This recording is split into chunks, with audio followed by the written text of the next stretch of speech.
Welcome back to America's Retirement Headquarters, home of the Retirement Guys Formula and America's Medicare Associates with Jeremy Baker and Scott Kerschner. 419-794-3030 is the phone number, arhq.com. That is the website. Scott, a couple minutes ago there, you mentioned people that are over 65 that are still working and their Medicare options. Can you explain how Medicare works with people who still have employer-sponsored health coverage? Absolutely, Chris. That's kind of confusing for a lot of people. I've met with a couple of people on this here very, very recently. One of the things that I'm finding is it's kind of ebb and flow. It changes all the time. I've in previous shows I've mentioned you used to turn 65 and what happened. You retire at 65, you turn 65, you sign up for Medicare, and you take Social Security and you ride off into the sunset, on retirement with all of those things. That's not happening anymore. Not like it used to. What I'm finding is more people are working past 65 than I've seen in many years in the past. And there's a huge confusion on whether or not they should take Medicare benefits if they're working.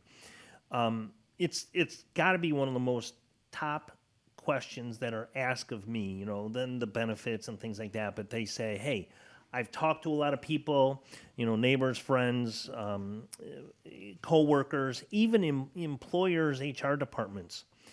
And, I say this all the time. They all mean well, shake your head and smile and thank them and then forget everything that they told you because they really just don't know the facts.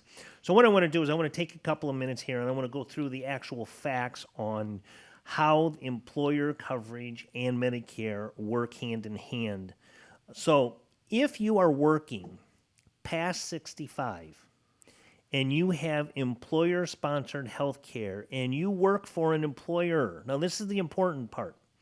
If you work for an employer that has 20 or more employees, then you do not have to sign up for Medicare. Now, that is Part A or Part B. You don't have to sign up. You don't have to do anything if you are working past 65, work for an employer that has 20 or more employees. Okay? Now, here's that's just one simple statement, right? But how does the benefits work? If you are working for an employer with 20 or more employees, their coverage is primary. Okay? The employer coverage is primary. And what that simply means is if you do sign up for Medicare Part A, which is free, a lot of people do that, and you're more than welcome to do that. There's no reason not to. Well, there is one reason not to. Well, I'll say in a minute. If you have a claim for hospitalization, the employer plan is primary, Medicare is secondary. Medicare will not cover the claim until it's sent through the employer plan. Okay? Now let's circle back around. The reason why you would not want to sign up for Medicare Part A, and I'm a big fan of these, if you have a health savings account, an HSA account, and you are contributing to that HSA account, if you sign up for Part A and Part B or just Part A alone, you will no longer be able to contribute to that HSA account. Okay? And, Jeremy, with the interest rates the way they are, the money market rates the way they are, now is the best time ever to create those HSA accounts if you have a qualified high deductible health plan. You have to have a qualified high deductible health plan. You can contribute money to an HSA and earn 4.5%, 5%, whatever the rates are paying on a money market account and get tax-free dollars. Now, here's the problem.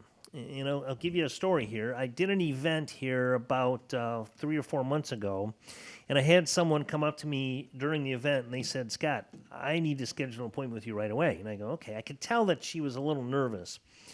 I said, well, what's going on? She says, well, I've been contributing to an HSA for the last 2 years, and I signed up for Medicare Part A.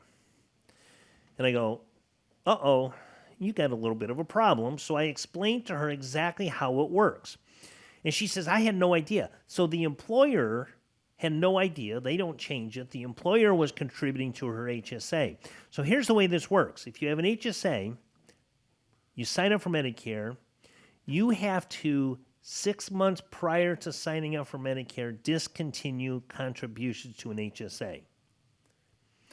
So what happens if you don't? Well, you are going to be charged a 6% exile tax on that contribution limit to the HSA that you are not supposed to be contributing. It's kind of like a qualified account, right? Right. If you overfund a qualified account, you have the same problem, right? Exactly. So that's the same thing because an HSA is a qualified account. So how do you fix that? Well, the way you fix that is you take that money out of that HSA. You can do it a couple of ways. You can spend it on a qualified spending for health care, dental, vision, or hearing, whatever it may be, or you just do a withdrawal from that HSA account to get that money out of there so you're not subject to that tax. Mm-hmm. Okay, so that's one reason why you would not want to sign up for a Medicare if you're on an employer plan. Now, what happens if you're under 20 employees? Because there are situations out there where you've got some employers that are under 20 employees.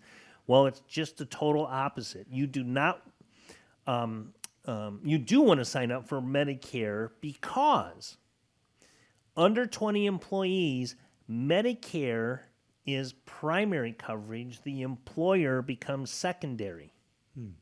Okay? So one of the big things is I don't like penalties. I prefer to not have them. And my job is to make sure that you're not paying any penalties, okay? So if you do not sign up for Medicare under 20 employee workforce, you could be subject to the 10% late enrollment fee for Medicare Part A and Part B. That's good information. Yeah, so you want to make sure that you know the number of employees. If you're on COBRA, that does not constitute credible coverage. You must sign up for Medicare. If you are on the Unaffordable Care Act and you turning 65, that is also not credible coverage. You must sign up for Medicare at that point. And for me, it really comes down to simple numbers. It's a numbers game for me. Sure. Okay. You asked the question, does it make sense for someone to sign up? Well, here's what you want to look at. How much are you paying a month for your employer coverage? Yeah, I mean, you just talked about saving penalties and obviously being in the financial planning industry, trying to save people money on a monthly basis. Mm-hmm. That's where, kind of my question is there a benefit to, Yes. will Medicare be less than the employer coverage, especially on a spouse, because sometimes it could be, much higher depending on the situation. It could be. It could be. So what we do is we basically look at, when you have homework when you come in to meet with me, okay? And the homework is very simply this. How much are you paying for your employer plan? So if someone comes in and sits down with me and says, well, I'm on my employer plan, what should I do? The first and only question I ask is, how much are you paying for your employer plan? Medicare is $164.90 a month. Mm-hmm. So for a husband and wife, you're looking at $330 a month. If your health insurance through your employer is more than $330 for the couple, then it may make sense to sign up for Medicare. Because then the second thing we look at is, what is your out-of-pocket expenses? What am I paying in copays, deductibles, my maximum out-of-pocket? So if you're paying less than $330 a couple, or $164.90 an individual, keep your employer plan.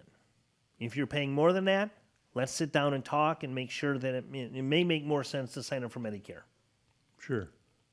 Whether it's a fee or whether it's taxes or whether it's paying more for medical coverage than you need to, it boils down to paying more money that you could be using towards any number of things towards your retirement. That is what the team at America's Retirement Headquarters and America's Medicare Associates wants to do, is minimize that. Make sure you get to keep as much of your money as possible with the help of smarter planning. And that all starts, again, running those numbers with you picking up the phone and calling this number, 419-794-3030, or you can just go to the website as well, arhq.com.